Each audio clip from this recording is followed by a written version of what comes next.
Hola, ¿qué tal? Soy Úrsula Castrat, este es el podcast de Kyul. Tenemos hoy nuevamente como invitado a Farid Cajat. Es la segunda vez que aparece en el podcast. Farid es profesor especiado en relaciones internacionales, sobre todo en conflictos del Medio Oriente. Ha atracado venir el día de hoy de manera física, cosa que le agradezco muchísimo, que se haya dado el tiempo. Y bueno, básicamente la entrevista el día de hoy, bueno, la conversación el día de hoy va a ser para poder hablar de lo que está pasando entre Hamas, Israel, Estados Unidos, Palestina, de una manera coloquial, de personas jóvenes, sin tanto embrollo, que a veces en realidad nos confunde más. Y las noticias, como hablamos cuando estábamos en camino acá, cada segundo resulta que fue Hamas, resulta que fue Israel, resulta que fue Palestina, ¿no? Entonces, los medios están siendo muy difíciles de confiar, ¿no? Las noticias están siendo manipuladas de una manera alucinante. Y bueno, y por eso es que está acá, para aclararles un poco el panorama. Mi primera pregunta es, ¿qué es Hamas? A ver, es un grupo, Hamas es el acrónimo de Movimiento de Resistencia Islámico. Aquí hay una historia interesante. Puedo remitir a quienes están viendo a tres fuentes, ¿no? Un artículo del New York Times del año 81, un artículo del Wall Street Journal de 2009, que entrevistan a funcionarios israelíes, incluyendo un general del ejército, y un texto reciente del Haaretz, un diario israelí, que ponen el énfasis en el papel que Israel tuvo en el origen de este grupo, ¿no? Es algo parecido a lo que llaman blowback, ¿no? O sea, tú creas un grupo armado, o bueno, en el caso de Afganistán era un grupo armado para que luche contra los comunistas ateos de la Unión Soviética, pero luego ese mismo grupo, compuesto por, digamos, islamistas radicales, o por lo menos parte de ese grupo, se torna en contra de Estados Unidos, ¿no? Una parte se vuelve Al-Qaeda, que va a atacar luego el 11 de septiembre en ¿Cuál es el Estados Unidos. motivo por el cual se tornan hacia Estados Unidos? En el caso de Al-Qaeda, ellos alegaban que Estados Unidos, uno, ocupaba la Meca y Medina, o por lo menos ocupaba Arabia Saudita, lugar donde están el país donde están los dos lugares más sagrados del Islam, la Meca y Medina, cosa que no era cierto porque Estados Unidos estaba en Arabia Saudita con consentimiento del gobierno de ese país. Pero en segundo lugar, por la invasión, los ataques a Irak, sobre todo el del año 91. ¿Y eso era básicamente por el petróleo, tengo entendido?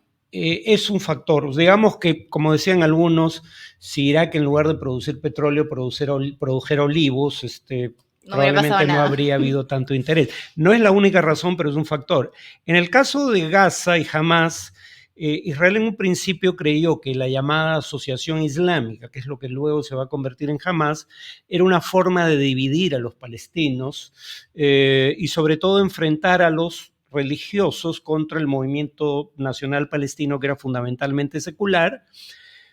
No era un grupo armado cuando Israel lo apoyaba, pero luego se convierte en un grupo armado y el diario Haaretz alega que cuando era ya un grupo armado, Netanyahu decía que ante sus propios congresistas de su propio partido, el Likud, los que quieran evitar un Estado palestino deben apoyar a Hamas, porque uno, Hamas divide a los palestinos, y dos, su posición es obviamente contraria al derecho a existir de Israel, por ende le permite a Israel decir no que no acepta un Estado palestino como solución al conflicto, sino decir no tenemos interlocutor válido del otro lado.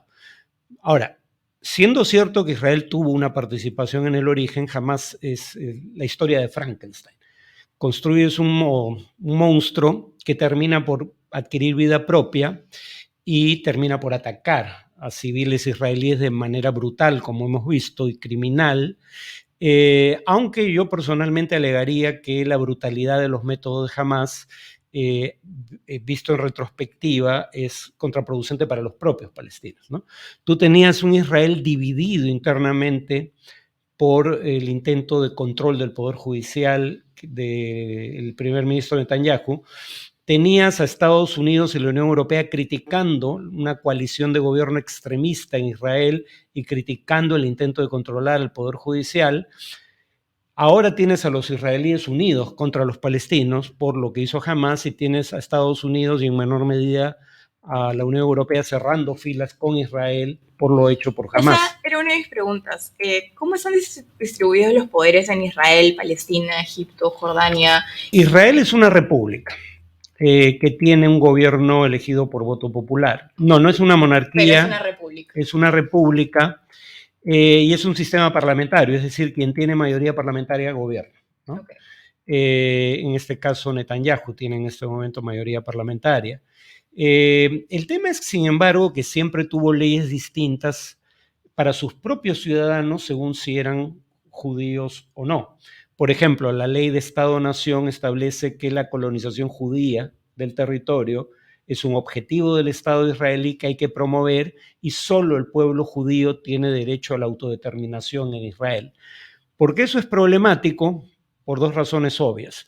Más de la mitad de los judíos del mundo no son ciudadanos de Israel, uno, y dos, 20% de los ciudadanos de Israel no son judíos. Entonces, cuando dices que solo el pueblo judío tiene derecho a la autodeterminación en Israel, estás poniendo en condición de ciudadano de segunda categoría a los árabes, cristianos o musulmanes que tienen ciudadanía israelí.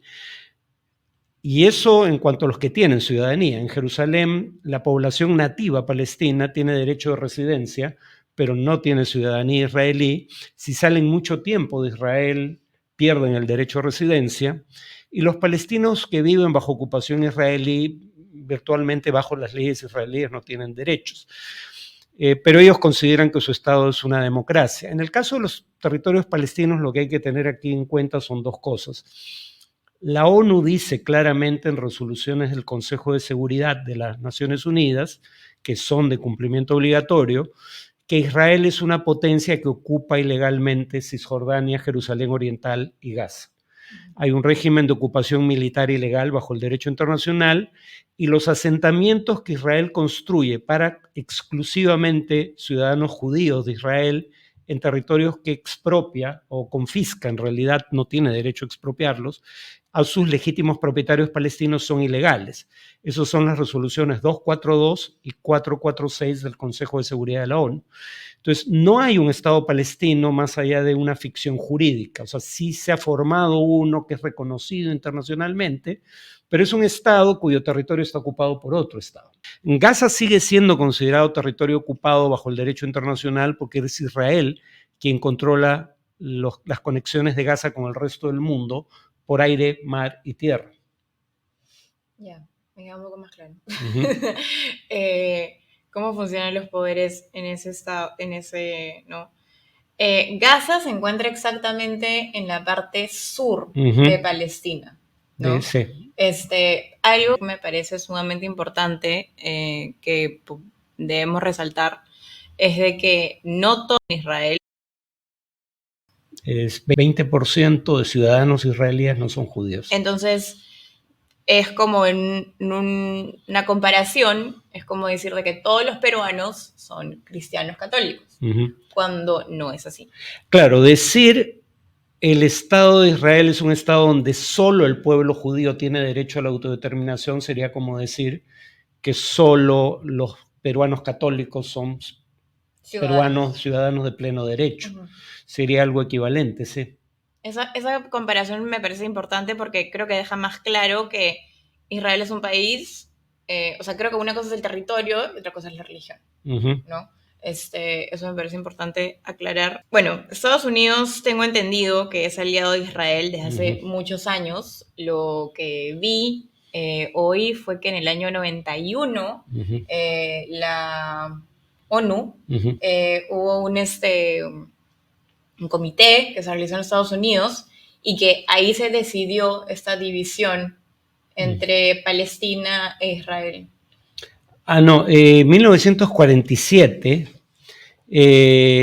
A ver, primero había una organización antes de la ONU que se llamaba la Liga de las Naciones, que llegó a su fin básicamente con la Segunda Guerra Mundial. La Liga de las Naciones, tras la Primera Guerra Mundial, le entrega, para efectos prácticos, bueno, lo habían conquistado por la fuerza, pero le reconoce a Francia y al Reino Unido, o sea, lo que conocemos como Gran Bretaña, pero que en realidad no es el nombre oficial, le reconoce la condición de potencias mandatarias sobre provincias del Imperio Turco Otomano.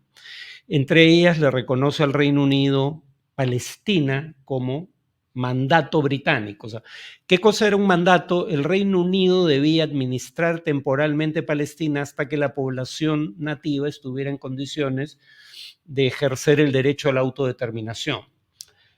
En 1947, ya con las Naciones Unidas, no con la Liga de las Naciones, la Asamblea General de Naciones Unidas aprueba lo que se llama la resolución de partición. Las decisiones de la Asamblea General no son de cumplimiento obligatorio. O sea, podría decirse que era una recomendación. Y la versión que se suele dar es Israel acepta, los palestinos no. Es cierto en principio que Israel acepta teóricamente, pero el hecho es que en la práctica lo que Israel hace es, porque la resolución era crear dos estados para dos pueblos. Los árabes lo que argumentaban era, no se suponía que el mandato debía terminar con el ejercicio de la autodeterminación. Aquí un tercero, sin consultar a la población nativa, pretende decidir qué hacer con ese territorio. Debe ser la población la que lo decida. Y claro, no iba a haber un Estado judío con más de la mitad del territorio en un territorio donde más de la mitad de la población no era judía. O sea, en ese sentido, eso nunca hubiera ocurrido si se ejercía el derecho a la autodeterminación. Pero aunque Israel dice que ellos aceptan dividir el territorio... Perdón, en ese sentido estamos hablando de que la división, que creo que se hizo en ese momento, Palestina tenía mayor territorio que Israel. No, Israel tenía 55% aproximadamente, y el territorio palestino era 44%. Cuando no debió haber sido así, porque habían más palestinos que israelitas. Ni siquiera era obvio que debía haber dos estados, porque no se consultó a la población, ¿no? Por eso, a partir de los 60, la Organización para la Liberación de Palestina va a proponer un estado laico y democrático, ¿no? O sea, para ambos pueblos. Pero digamos, en esta división que tú estás describiendo por cantidad de población, cantidad de pobladores, ciudadanos, tú lo que estás diciendo es que habían más árabes que judíos. Más árabes, entonces, cristianos o musulmanes que judíos. Teóricamente, les correspondería a los musulmanes haber tenido más territorio. A los árabes musulmanes, pero también a los cristianos, ¿no? Claro, les correspondería más territorio. Sí. Pero digamos, en principio tampoco eran partidarios de la división del territorio. Claro, ¿no? Pero simplemente sí, me refiero en números, ¿no? O sea, eran como el 70% de la población. Además del 30% judío, hay que recordar que muchos eran recientes inmigrantes, o sea, inmigrantes europeos que habían llegado en las décadas previas, no los judíos bíblicos, que siempre existieron. Pero, por ejemplo, el actual primer ministro israelí no apellidaba originalmente Netanyahu.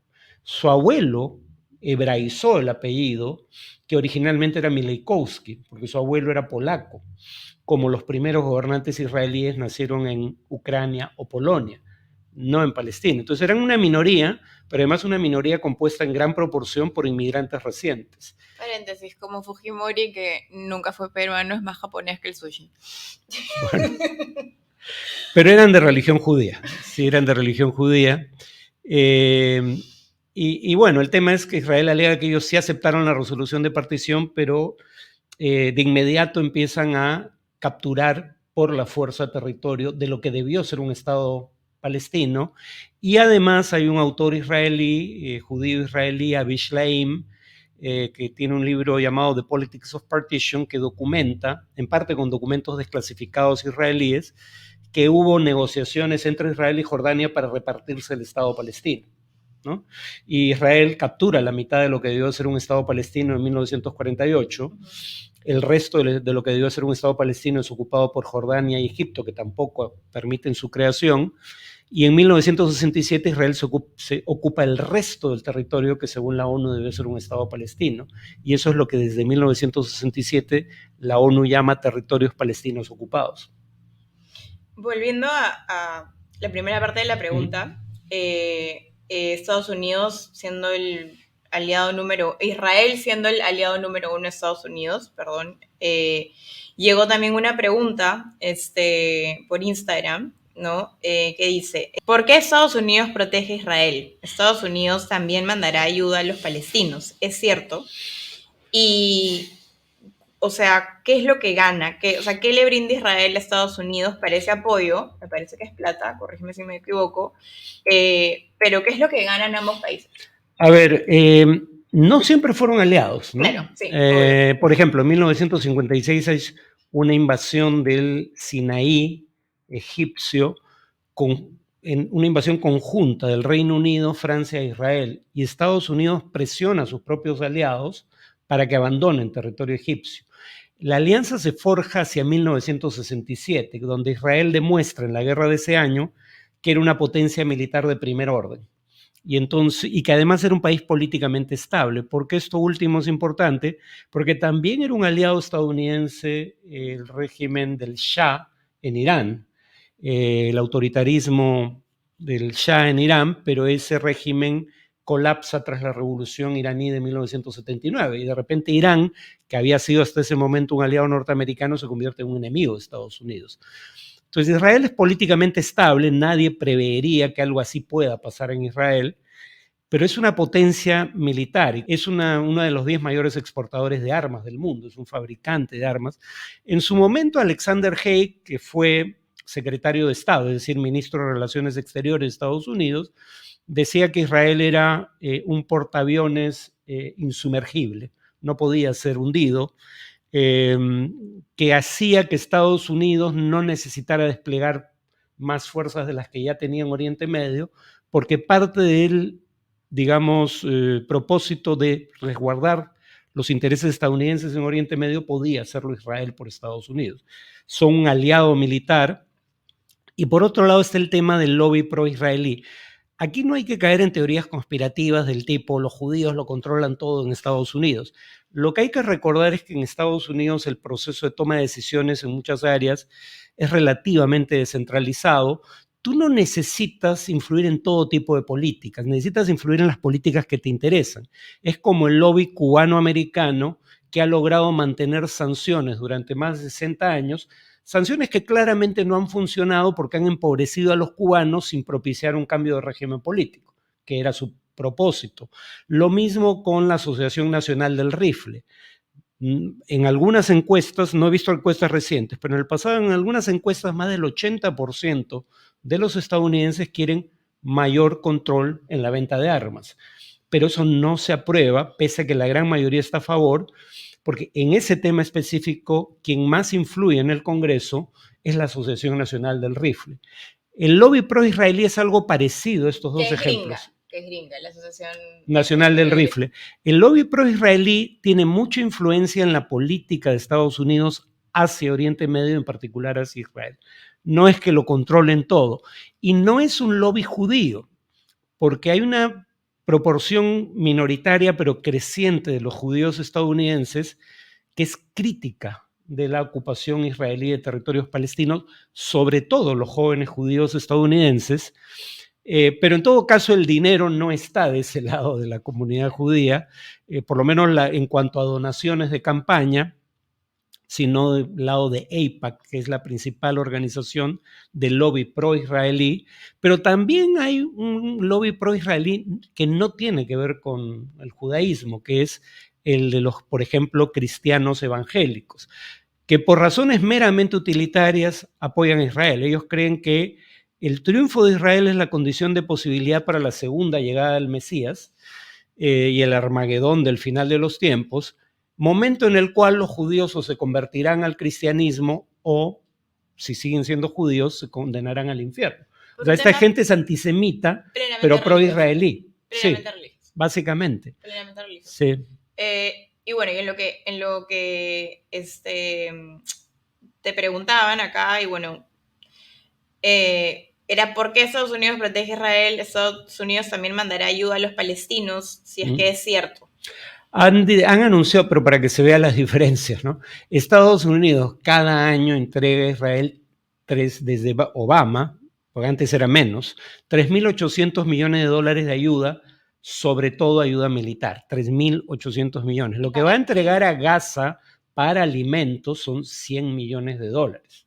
Para alimentos, medicinas, energía, 100 millones de dólares, pero las armas con las que se destruye Gaza, que hacen necesaria la ayuda humanitaria, son armas que Estados Unidos entrega a Israel. ¿Para qué? Es una buena pregunta. Israel es una potencia, primero es un país próspero, no es un país pobre. Segundo, tiene una industria militar muy sofisticada. Entonces, ¿necesita ese armamento? Yo diría que en principio no. Pero en todo caso, parte de ese armamento está siendo usado para bombardear objetivos en Gaza. Entonces, Estados Unidos está de ambos lados de la ecuación. Apoya la destrucción de Gaza y luego una ayuda humanitaria, mucho menor en cantidad, para un poco resarcir los efectos de los ataques. Claro, pero la pregunta sería, ¿qué ganan ellos? A ver, hasta hace un tiempo, como digo, Israel es un aliado estable y militarmente poderoso en una zona convulsa, y entonces es un aliado que Estados Unidos cree necesitar, al margen de qué tan cierto sea. Además, grupos pro-israelíes, no únicamente judíos, tienen una influencia significativa, en parte por aportes de campaña, en parte porque si no votas a favor de ellos pueden hacer campaña en contra tuya. Pueden aportar dinero a tus rivales. Digamos que es como un pago de cupo. Bueno, en alguna medida. Ese es el tema en Estados Unidos, por una decisión de la Corte Suprema, no hay límites al dinero que puede destinar un ciudadano a campañas electorales. Hay un tipo, si no me equivoco, era Shirley Adelson, que ya falleció, que se bancó casi solo la campaña en las primarias republicanas de Newt Gingrich en su momento, ¿no? Porque a diferencia de Europa, donde hay la conciencia, pese a que existe el problema, no es de la misma dimensión, hay la conciencia de que los sectores de interés privados no deben tener una influencia desmedida en el proceso de toma de decisiones político y por ende se limita la cantidad de dinero que pueden aportar a un proceso electoral. En Estados Unidos no hay ese límite, ¿no? Entonces, tú eres muy sensible como candidato a quién te puede dar dinero, quién no, quién puede darle dinero a tu rival si no lo apoyas. Lo mismo ocurre con el respaldo a la Asociación Nacional del Rifle. Si bien 80% está en contra de la posición de la Asociación Nacional del Rifle en cuanto a control de antecedentes antes de vender un arma, ese 80% no se organiza en torno al tema de las armas, su vida no se dedica a hacer campaña en torno a eso. No gira en torno a activismo. Claro. En cambio, la Asociación Nacional del Rifle es una organización poderosa por los recursos que maneja, que tiene un único punto de agenda: ninguna restricción a la libre tenencia de armas, ¿no? Entonces termina prevaleciendo contra la mayoría. En el caso de Israel, la mayoría de la población estadounidense todavía apoya a Israel, y en ese sentido también es importante esa como consideración. Pero eso está cambiando significativamente. El Partido Republicano es un partido en donde la abrumadora mayoría de quienes lo apoyan, a su vez apoyan a Israel. Pero en el Partido Demócrata, antes de los ataques de Hamas contra civiles israelíes, más de la mitad de quienes se definen como demócratas ya apoyaba a los palestinos antes que a Israel. No sé cómo vaya a cambiar eso con lo que acaba de ocurrir. Probablemente el cambio no sea muy significativo. El problema en el caso del Partido Demócrata es que si bien la mayoría de los demócratas ya son pro-palestinos, no son la principal fuente de financiamiento de campaña. Claro, exacto. Los republicanos son los que tienen más financiamiento. Y los demócratas tienen mucho más financiamiento del lobby pro-israelí que de cualquier grupo que se le oponga. Eso no conocía. ¿Quiénes están detrás de esta guerra finalmente? He visto bastante posts en redes sociales que afirman y reafirman de que por cada bomba que es lanzada, alguien en el mundo gana $1 millón. A ver, ese dato no lo puedo confirmar, pero lo que sí diría es, vean las bolsas de valores. ¿Qué acciones suben en este tipo de circunstancias? Las acciones de empresas de armamento, ¿no? Entonces, de ahí a decir que ellas son las que promueven las guerras, hay un paso muy grande. Pero en todo caso son los que se benefician, claro. Eso sin duda, claro. ¿No? Ahora, se dice que Irán estuvo detrás de lo que hizo Hamás. Yo tengo mis dudas, ¿no? Por varias razones, pero, a ver, sí es cierto que Irán, como no es capaz de enfrentar militarmente a Israel o Estados Unidos tiene bases militares en el entorno de Irán. Irán tiene muy poca presencia militar fuera de su territorio. Estados Unidos e Israel tienen bombas atómicas, Irán no. Como Irán sabe que no puede enfrentar directamente a Estados Unidos e Israel, lo que Irán ha hecho es fomentar, no siempre crear, a veces ya existían, pero fomentar grupos irregulares armados en la región que atacan objetivos de Estados Unidos o sus aliados regionales, sin que Irán se involucre directamente. Por ejemplo, un grupo, unas milicias de la etnia hutí en Yemen, dicen haber sido quienes atacaron la industria petrolera de Arabia Saudita hace unos años. Hezbollah, un grupo aliado de Irán que actúa desde el sur del Líbano, ha atacado a Israel en múltiples ocasiones, pero no ataca directamente a Irán. Entonces, yo sí creo, y creo que no hay mayor duda en realidad, de que Irán apoya a Hamás. Ahora, repito, son aliados, no necesariamente marionetas. Por ejemplo, en la guerra civil de Siria, mientras que Hezbollah e Irán apoyaban al régimen, a la dictadura de Bashar al-Assad, Hamás apoyaba la insurgencia contra Bashar al-Assad.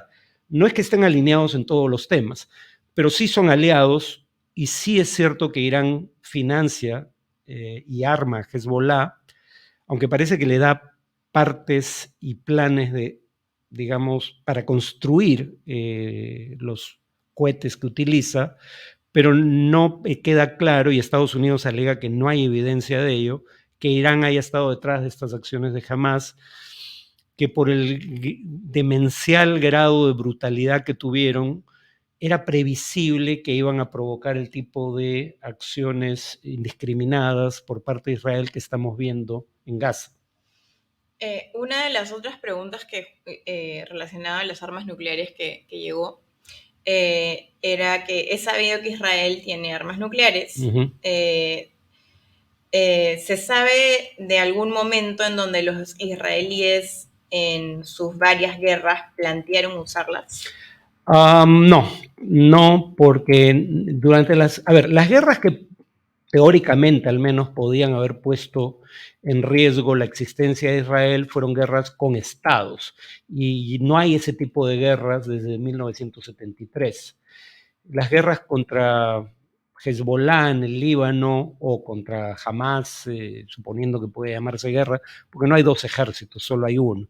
La capacidad militar de Hamás es bastante limitada, no tiene aviación, no tiene tanques, no tiene marina, no tiene misiles propiamente dicho, sus cohetes son de fabricación doméstica, digamos. Es un grupo armado. Es un grupo armado irregular que usa el terrorismo como medio, pero no es un ejército regular comparable al israelí. Esas no son guerras que pudiesen haber puesto en riesgo la existencia de Israel y por ende plantear la posibilidad del uso de armas nucleares. Israel en materia nuclear es un país extraño porque los países que construyen armas atómicas siempre detonan uno como presentación en sociedad, ¿no? Hay 9 países con armas atómicas, los otros 8 han detonado bombas atómicas, habitualmente bajo tierra. ¿Cómo se sabe que han detonado bombas atómicas? Porque las bombas atómicas generan trepidaciones sísmicas, los sismógrafos pueden detectar una explosión atómica, entre otros medios. Pero Israel no niega tener armas atómicas, no las ha detonado, pero no niega tenerlas, y un científico israelí, que ahora se ha convertido al cristianismo, Mordejai Vanunu, desertó de Israel y él era científico del programa nuclear, y él llevó evidencia que presentó a la comunidad internacional del programa nuclear israelí. Israel no niega en todo caso tener esas armas. Lo que habíamos hablado hace un rato, ¿no? Que toda la información en los medios, digamos, mainstream, está siendo sumamente manipulada, ¿no? Un día tal persona fue la que atacó, tal grupo fue el que atacó, otro día fue el ejército de tal país y finalmente, ¿a quién le creemos? A ver, las dos partes han mentido en más de una ocasión, pero como comprenderá quien está viendo esto, las mentiras de Hamás tienen patas cortas. Hamás no tiene un aparato de prensa comparable al Estado de Israel y virtualmente nadie da credibilidad a la versión de Hamás de los hechos. Entonces, partiendo de la premisa de que hay mentiras por todos los bandos, la primera víctima de la guerra es la verdad, dicen algunos, ¿no? Hay algo de cierto en eso. Por otro lado, las mentiras de Israel sí tienen un aparato muy bien montado detrás. Claro, hay toda una estructura para poder armar esa noticia falsa. Claro. Entonces, los medios, antes de simplemente decir hay versiones encontradas, es lo que decía un periodista, ¿no? Hay versiones encontradas. Hay unos que dicen que más allá de la ventana hay sol y otros que dicen que más allá de la ventana llueve. Un periodista no puede simplemente decir hay dos versiones contradictorias sobre el estado del clima. Un periodista que hace su trabajo abre la ventana y constata cuál es la verdad. Entonces, el problema es que se da la versión israelí en igualdad de condiciones con fuentes independientes que muy probablemente sí estén diciendo la verdad. Por ejemplo, estos son citas textuales prácticamente. Cuando muere la periodista americana de Al Jazeera en 1921, Shirin Abu Akleh, la primera versión del primer ministro israelí, Naftali Bennett, fue que le habían matado milicianos palestinos. La segunda versión israelí del ministro de Defensa, Benny Gantz en el momento, fue que no se sabía quién había sido, que podrían haber sido los palestinos como podrían haber sido los israelíes. La tercera versión israelí fue que sí había sido un soldado suyo, pero que no ameritaba el caso mayor investigación porque no fue un ataque deliberado, sino que ocurrió la muerte de la periodista en medio de fuego cruzado. Bueno, primero que hayas tenido que cambiar tantas veces de versión, claro, ya es un indicio de que la verdad no era tu objetivo. Pero además, esa tercera versión donde admiten que ellos mataron a la periodista es falsa en el sentido de que no había un contexto de ataques palestinos contra soldados israelíes. No es que ella murió en el fuego cruzado porque no había fuego, digamos, no había grupos armados enfrentados en el momento en que ella murió. Entonces, teniendo esos antecedentes, tú deberías ser más cauto cuando das la versión israelí. En esta ocasión, en cuanto al, presumo que te refieres al ataque contra un hospital. Eso tendrá que investigarse, pero no solo sabes que Israel ha mentido en el pasado, sabes que ha mentido en ese caso particular, porque el video que muestra el gobierno israelí, que es un video de un presunto cohete de la Yihad Islámica Palestina, que es interceptado en el aire o falla en el aire y cae sobre el hospital, el periodista Eric Toller del New York Times constató que la hora que aparece en el video que propala Israel es las 8 de la noche. El hospital ya había sido atacado a las 7:20, 40 minutos antes. Israel retira ese video. Entonces sabemos que Israel ha dado información falsa sobre este caso. Y aún así su versión es puesta a disposición del público, contrastada con versiones que son de fuentes independientes que tienen mayor credibilidad. Ese es el problema con la información en torno a este tema. Aunque repito, el tema tendrá que investigarse. Los grupos palestinos han lanzado miles de esos cohetes contra Israel. Algunos han caído en hospitales israelíes, lo cual constituye un crimen, pero no causaron mayor daño. Acá estamos hablando de cientos de muertos causados supuestamente por esos cohetes que cuando caen del lado israelí muchas veces no causan muertes. No tienen la capacidad de causar el número de muertes que se les atribuyen. Yo creo, pero nuevamente... ¿Cuál es su teoría? Yo creo que fue Israel. No digo que haya sido deliberado, pero parece de haber sido Israel. En todo caso, mi punto sigue siendo, si el otro ha mentido y tú tienes medios para comprobar que ha mentido, no solo en el pasado, ha mentido en este caso, dando un video que era irrelevante, ¿por qué pones en igualdad de condiciones la información de fuentes independientes con una versión de parte y de una parte que ha mentido ya sobre el tema? Claro, entonces tu teoría sería que fue Israel. Que fue Israel, sí. Que fue Israel.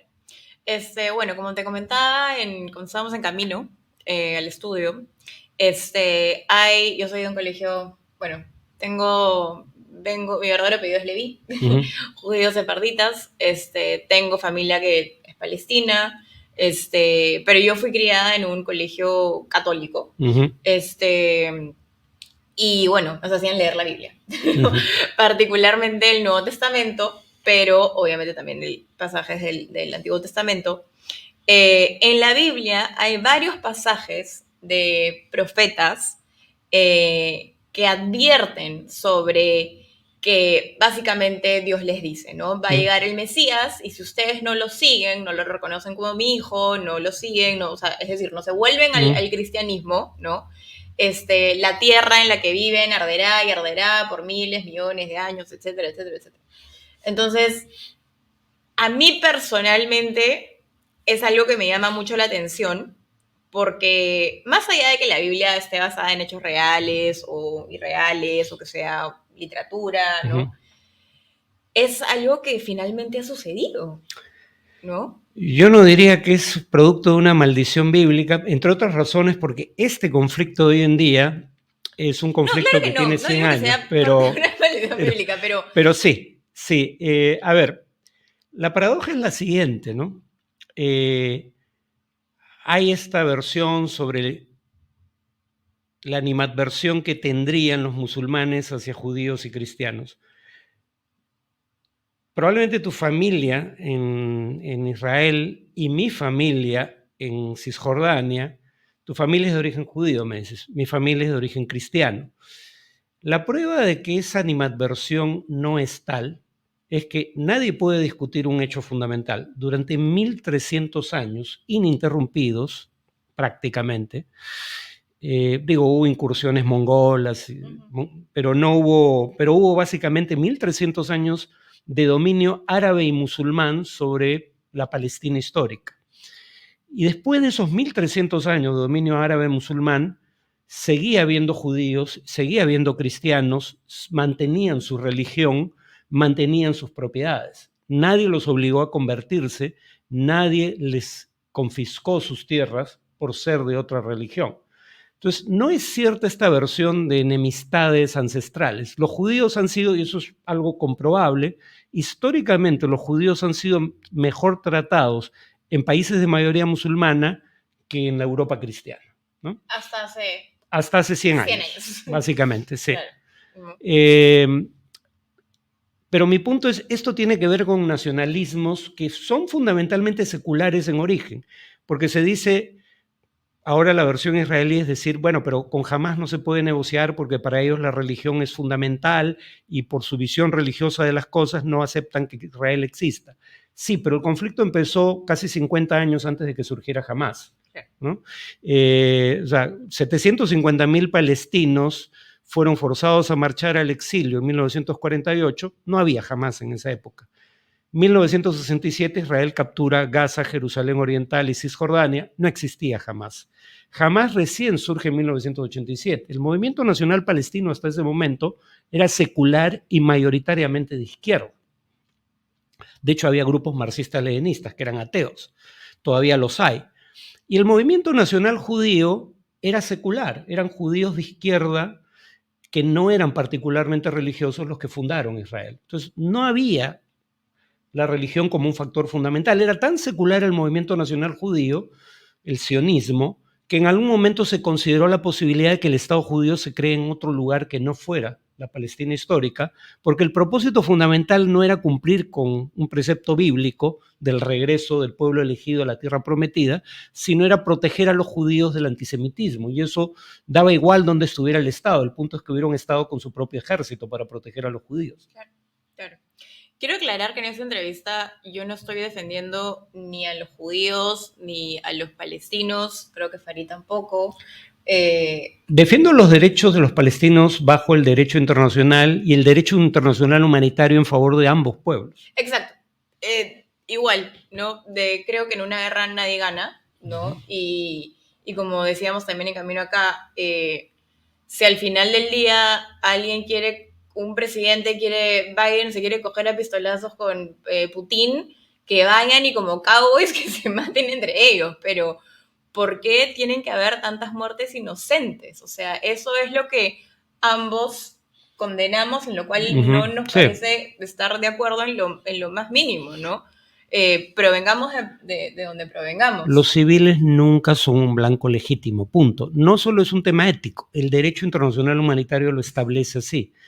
Sí es lícito, bajo el derecho internacional humanitario, cuando buscas una ventaja militar y es difícil extricar la población civil de los grupos armados, sí es lícito bajo ciertas circunstancias causar muertes entre civiles, pero el objetivo nunca puede ser causar muertes entre civiles, ¿no? Y hay que hacer esfuerzos denodados por distinguir entre objetivos militares y objetivos civiles. Yo diría que ahí las dos partes están en falta, porque, por ejemplo, los cohetes que lanza Hamas contra Israel no tienen sistema de dirección. Si tú lanzas un cohete sin sistema de dirección sobre una ciudad, puedes caerle a un hospital como puede caerle a una estación de policía. Simplemente no sabes dónde va a caer, o una casa. ¿No? Simplemente no sabes dónde va a caer. Eso es un acto deliberado de poner en riesgo civiles. Pero Israel alega que no hace lo mismo, que los civiles son un daño colateral, que su objetivo es atacar blancos militares y por error ocasionalmente causa bajas civiles. Claro, como ups. Sí, pero veamos lo que está pasando. Intentando matar todos los civiles que pudiese matar, jamás mató 1.100 civiles aproximadamente.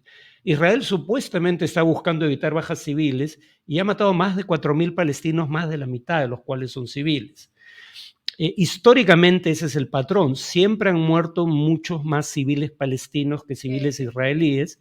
Y, por ejemplo, un informe de Amnistía Internacional dice, entre 2000 y 2017, en Cisjordania, Israel dio muerte fuera de un contexto de combate a casi 5.000 palestinos, 1.800 aproximadamente de ellos niños.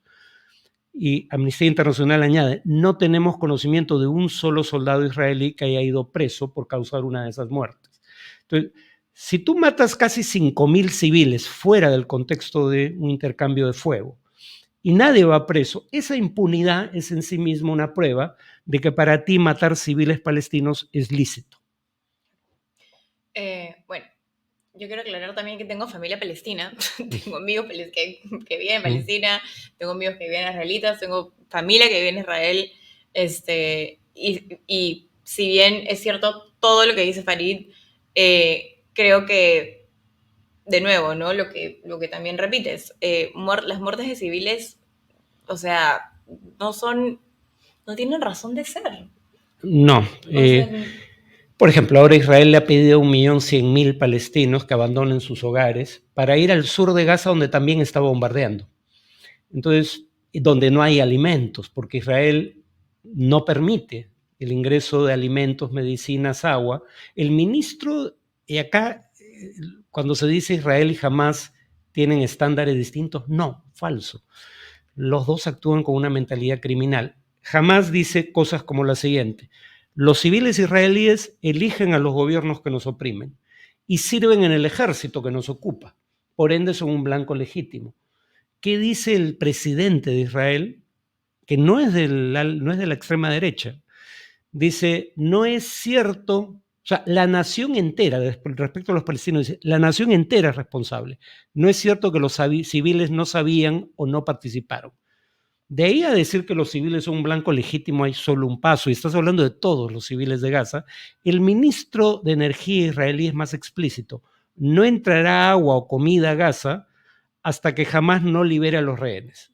Como jamás cometió crímenes inenarrables contra civiles israelíes y secuestró a unos 200 de ellos, ¿tú crees lícito tomar a toda la población de Gaza, 2.200.000 personas, como rehén y privarlos de comida hasta que jamás retroceda y libere a los rehenes? Eso también es un crimen bajo el derecho internacional. Por supuesto, por supuesto, por supuesto. Como dije hace un rato, una guerra, nadie gana, nadie gana. Bueno, llegaron unas preguntas más positivas. ¿Cuál crees que sea la relevancia? Bueno, antes de esa, ¿cuál consideras es iniciar solución? ¿Cuándo sería posible? Otra muy parecida es si puede haber justicia en recuperación de tierras tomadas por Israel, objetivo. A ver, Israel ya ha desmantelado asentamientos en el pasado, o sea, hay antecedentes, solo que no en gran cantidad, pero eran unas 8.000 personas. Claro, lo que pasa es que en Cisjordania y Jerusalén Oriental hay 700.000 colonos. ¿Qué se requiere para resolver esto? Bajo el derecho internacional la respuesta es clarísima. Israel debe retirarse de los territorios ocupados, debe permitir la creación en ellos de un Estado palestino. Para que tenga continuidad debería retirar parte de los asentamientos. Los refugiados palestinos tienen derecho a regresar a los lugares de los que fueron expulsados o en su defecto a ser compensados, y todos los estados de la región tendrían derecho a vivir bajo fronteras seguras e internacionalmente reconocidas. El derecho internacional exige más concesiones a Israel porque es quien ha violado en mayor proporción el derecho internacional. ¿Qué tan factible es que algo así ocurra? No lo sé. La única buena noticia políticamente hablando que puede salir de todo esto es que después de esta incursión en ciernes de Israel en Gaza, tarde o temprano va a llegar el momento de ajustar cuentas políticamente hablando. ¿Cómo fue posible que lo que hizo Hamás ocurriera? Y entonces ahí el problema de Netanyahu es que ya estaba perdiendo apoyo popular porque es un primer ministro acusado de corrupción y quiere interferir con la independencia del Poder Judicial que podría juzgarlo. Y en ese contexto, en donde tú puedes decir, bueno, tendrá ínfulas autoritarias, tal vez sea corrupto, pero por lo menos protege a los ciudadanos israelíes, bueno, ahora resulta que tampoco hace eso para lo que supuestamente era bueno. Entonces, yo sí creo probable que este sea el principio del fin de la carrera política de Netanyahu y de su coalición extremista, y uso la palabra extremista sin la más mínima exageración. Uno de los ministros de Netanyahu ha puesto por escrito que hay que buscar, aunque no dijo limpieza étnica, eso es lo que propone. Los palestinos o renuncian a sus derechos nacionales y pueden vivir en Israel, pero sin voz ni voto, o en su defecto se van de Israel, ¿no? Les daríamos incentivos económicos, dice, pero si no quieren dejar de ser palestinos y reivindicar derechos como nación, deberían irse de Israel. Bueno, ese gobierno extremista podría caer como consecuencia de esto. Y me es difícil concebir que lo que venga después sea un gobierno peor que este. Por el lado palestino, la cosa es complicada porque en realidad las dos autoridades, la de Hamás en Gaza y la de la Autoridad Nacional Palestina en Cisjordania, son sumamente impopulares a juzgar por encuestas. Y lo triste es que la Autoridad Nacional Palestina es más impopular que Hamás. Lo que decías hace un momento es básicamente decirles a los palestinos, sean árabes, pero no acá, no en Palestina. Sean palestinos, pero fuera de Israel, ¿no? Y de los territorios que Israel ocupa. Váyanse a Francia, y si se quedan, acostúmbrense a vivir sin voz ni voto, porque no van a ser ciudadanos de Israel. Es conocido en el derecho como muerte civil. Bueno, sí. O como colonialismo también, ¿no? También. Porque eso es lo que define a una colonia. El territorio pertenece a la metrópoli, pero la población no es ciudadana de la metrópoli. Eso es. Claro, no tiene derechos. Y bueno, la última que llegó es ¿cuál crees que sea la relevancia del arte en estos contextos históricos? Yo personalmente considero que bueno, el arte que tenemos acá ahorita, que es el de Claudia Salem, artista de origen palestino, está una obra de ella acá, otra obra atrás nuestro. Yo considero que el arte siempre es político, si no es meramente decorativo. No sé si me puedes ayudar un poco a explicar esta pieza de Claudia de la cual hablamos hace un rato. Bueno, por lo que comenta Claudia, la inspira la Marcha del Retorno, que se ocurrió en Gaza 2018. En 2018. Una marcha que no organiza Hamás, organizan entidades de la sociedad civil, y era marchar hacia la reja que separa Gaza de Israel. Y los soldados israelíes lisiaron a miles de palestinos y dieron muerte a unos 240 aproximadamente, durante semanas en que la gente marchaba desarmada. No murió un solo israelí, que yo recuerdo no hubo israelíes heridos incluso. Y esa protesta pacífica fue respondida con armas de fuego. Claro.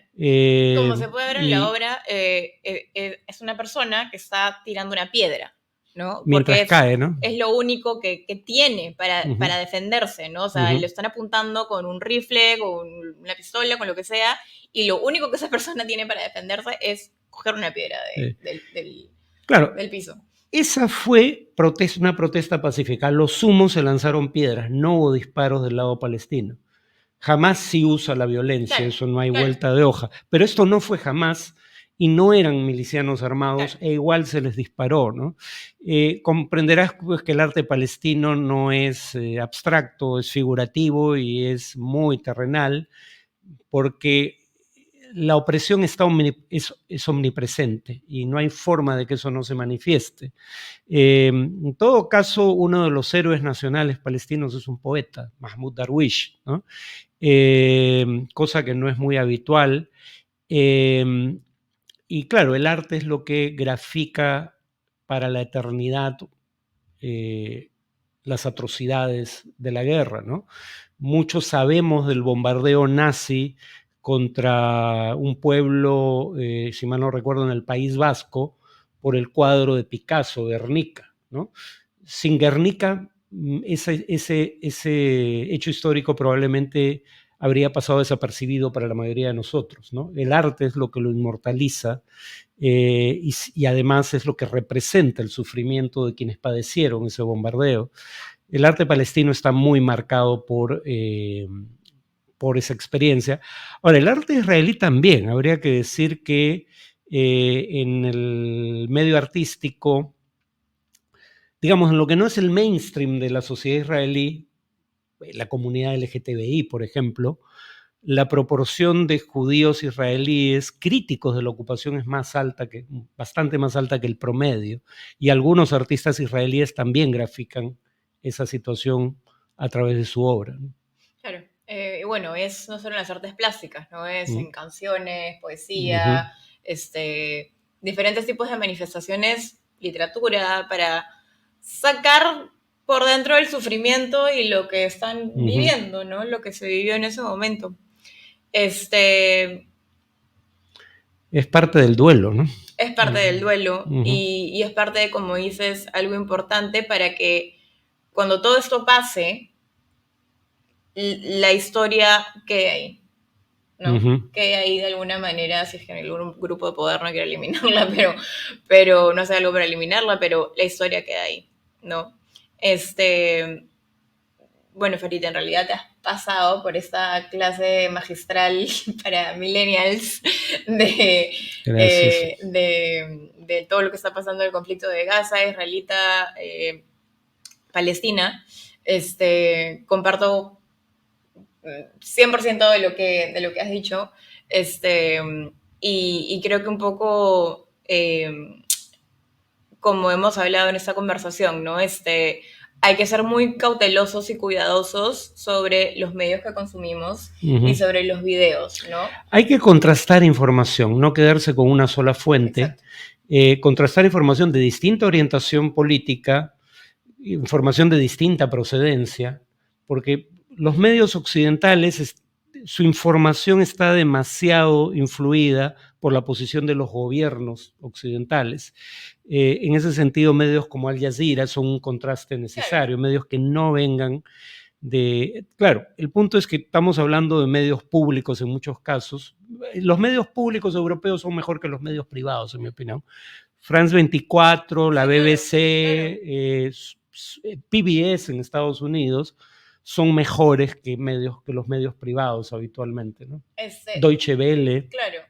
Pero incluso esos a veces están muy marcados, porque además es lo que cubren, ¿no? Por la posición de los gobiernos. Algo que creo que también es importante recordar es que si es que Estados Unidos está beneficiándose de ambas partes, como hablamos en un principio, ningún país de Latinoamérica que se la chupa Estados Unidos, ¿no?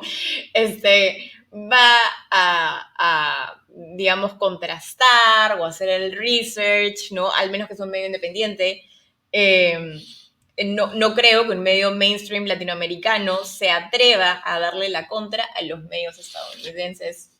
Pero digamos que algunos hacen la felatio con más fruición que otros, ¿no? Sí, claro. Hay diferencias, pero efectivamente.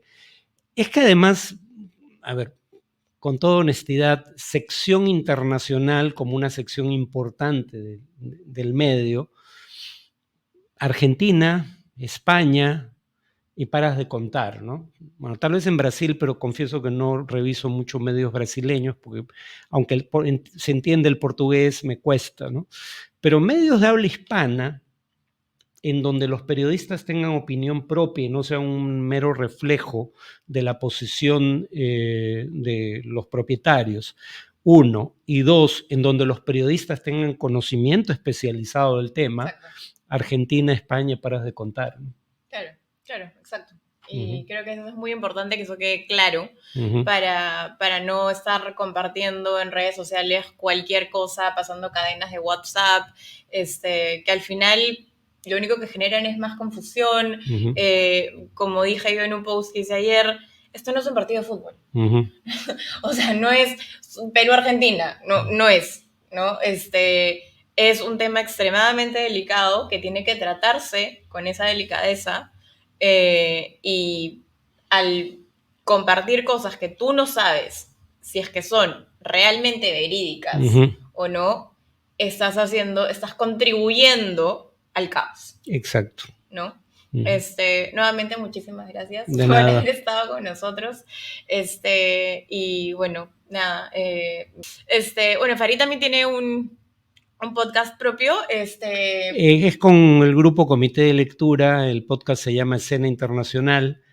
Me temo que se emite 3 veces por semana internacional, pero para acceder a las otras 2 de martes y sábado y a los otros podcasts de Comité de Lectura hay que suscribirse. Tengo entendido que es una cantidad pequeña de dinero, pero bueno, si quieren suscribirse. Bueno, es lo que queda hoy en día.